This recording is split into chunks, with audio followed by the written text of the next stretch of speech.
지난해 김종인 전 수석과 함께 외부에서 들어간 또 한 명의 개혁적인 인사죠. 이상돈 전 중앙대 교수, 이상돈 전 비대위원은 지금 이 상황들을 어떻게 보고 있는지, 지금의 정국 어떻게 평가하는지, 이상돈 전 비대위원도 오랜만에 연결을 하겠습니다.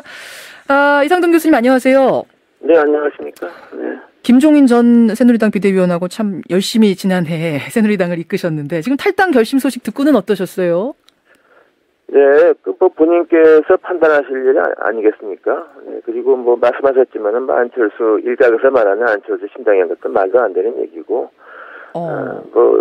그분의 거취를 두고서 많은 해석이 있겠지만은, 예? 또 그런 해석은 또 어느 정도 불가피하겠죠. 네, 그래서 저는 좀 그런 생각을 하시는 게 아닌가 하는 것을 조금 감지를 했습니다. 감지를 하셨어요? 두 분이 그러니까 종종 연락도 취하면서 이런저런 이야기 나누셨던 모양이군요. 아니, 최근에는 제가 뵌 일이 굉장히 오랫동안 못 뵀는데요. 어떻게 감지하셨어요, 그러면은? 또 이렇게 좀 그분이 아시는 분하고 제가 아는 분하고 또 겹치기도 하고 그러지 않습니까? 네. 그러면은 안철수 신당행은 아까 말도 안 된다 그 말씀하셨고. 네, 그렇습니다. 그러면 역시 얘기입니다. 네. 청와대에 좀 실망해서 이런 선택한 거 아니냐 이런 분석도 나오는데 그 부분. 네, 그런 부분이 좀 있다고 봐야 되지 않겠습니까? 그저께 어느 신문 보니까 우리나라 심지어 공무원들 중에서도 10사람에 1명 정도면 대통령의 대통령의 행보가 타당하다고 보는 사람이 10명에 1명밖에 안 된다는 그런 실망감 같은 거. 예. 그런 것이 좀 있었겠죠. 있었던 거. 이상돈 교수님 생각은 어떠세요? 이상돈 교수도 지금 1년. 네, 저도 그 전에 박근혜 대통령이 2012년 한 해 동안에 좀 많이 내세우신 정치 쇄신, 경제민주화, 또 그거 외에도 강도 높은 검찰 개혁, 이런 100% 대한민국 이런 것이 대선 이후에는 그다지 좀 지켜지지가 못하고 있지 않느냐, 퇴색된 게 아니냐는 그런 생각을 좀 하고 있습니다. 다만 앞으로 1년 지났으니까 앞으로 한번 남은 임기가 많으니까 다시 한번 그런 기회는 있다고 봅니다. 네. 그 말씀은 이상돈 교수나 김종인 전 수석이나 이 두 분이 외부에서 새누리당으로 들어가서 만들었던 그 많은 공약들 대통령 되고 나면은 이것들을 다 지키시리라고 사실은 예상을 했던 건데 기대를 했던 건데 그것들이 되지 않으면서 밀려오는 실망감이 두 분은 분명히 있으셨단 말씀이군요.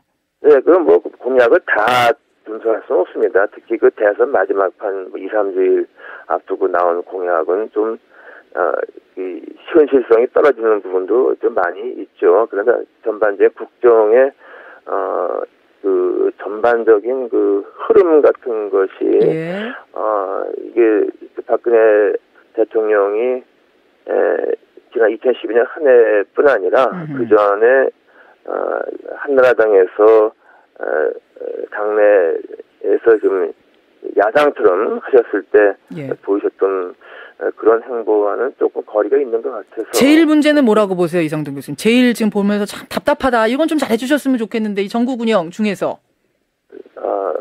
그건 한두 가지로 이렇게 말하기는 좀 어려운 것 같습니다. 굉장히 많은가요? 국정의 전반적인 기조가 이렇게 대립적으로 가서는 안 되는 게 아닌가 하는 생각을 하고 있습니다. 대립적. 그 대립이란 여야 대립, 소통 안 되는 문제 이런 거요. 네, 그렇습니다. 우리가 돌이켜보게 되면은 노무현 정부와 이명박 정부가 실패한 것은 그 정권이 야당과 또는 야당 야권 사람, 야권 언론과 임기 내내 대립을 보였죠. 그렇죠. 노무현 정부는 노무현 정부대로, 이명박 정부는 이명박 정부대로 그 결과로 두 정권은 실패하지 않았습니까? 그래서 이 정권이 일단 들어서게 되면은 최대한 좀 야당과 협력하고 또 경쟁학과 경쟁하고 이런 국정 모드를 가져야 된다고 생각합니다. 지금 보면서 내가 지난해 좀 잘못 선택한 건가 이런 생각도 혹시 드세요? 후회도 드세요? 그런 선택 후회라는 건 있을 수 없는 것이죠. 그건 아니고 선택에 대한. 그리고 또 박근혜 정권도 이제 첫 1년이니까요.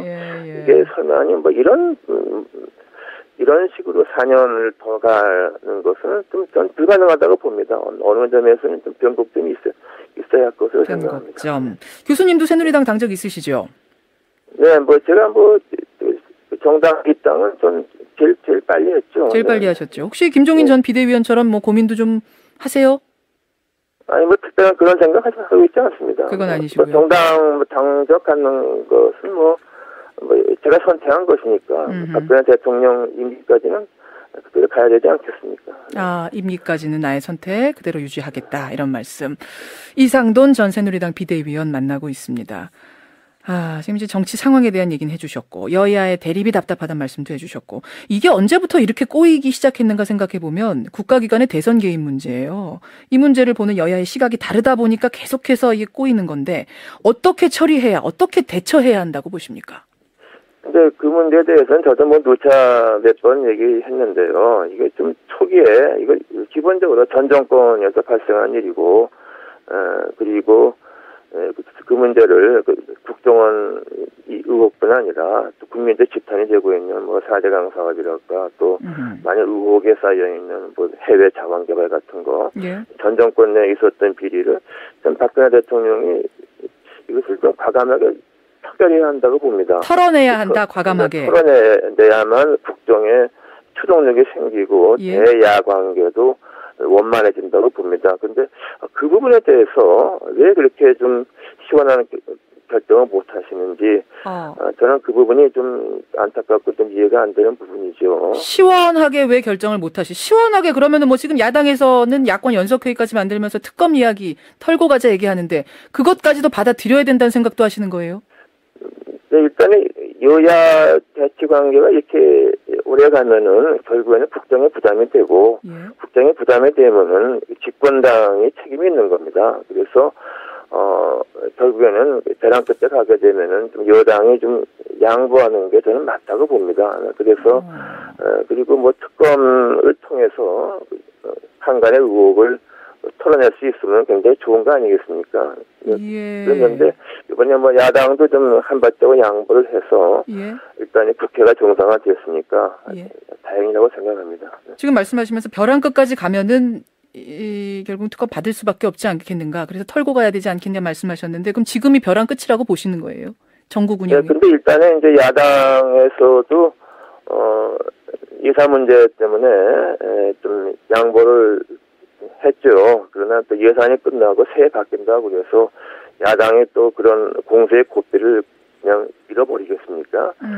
그렇지 않죠. 저는 이 국정원 의혹 문제를 박근혜 대통령이 좀 시원스럽게 털지 못하면은 굉장히 부담으로 계속 남아있을 것 같습니다. 시원한 결정이란 결국은 특검까지도 생각을 하고 털고 가야 되지 않겠느냐 이런 말씀. 네, 그때 특검이라고 해서 우리가 돌이켜보게 되면은 특검이 아니더라도 특검과 같은 효과를 가져온 경우가 몇 번 있었죠. 제 기억에는 아마 또 김영삼 대통령의 그 아들 수사도 특검이 아니지만은 그 공정성이 담보되는 그야말로 좀 그런 검사가 수사를 지휘해서 매듭을 줬고 또 안대희 그 전 대법관도 중요한 어떤 정권 문제에 대해서 특검을 한 건 아니죠. 일반 검사로서 수사를 지휘해서 매듭을 지은 적이 있죠.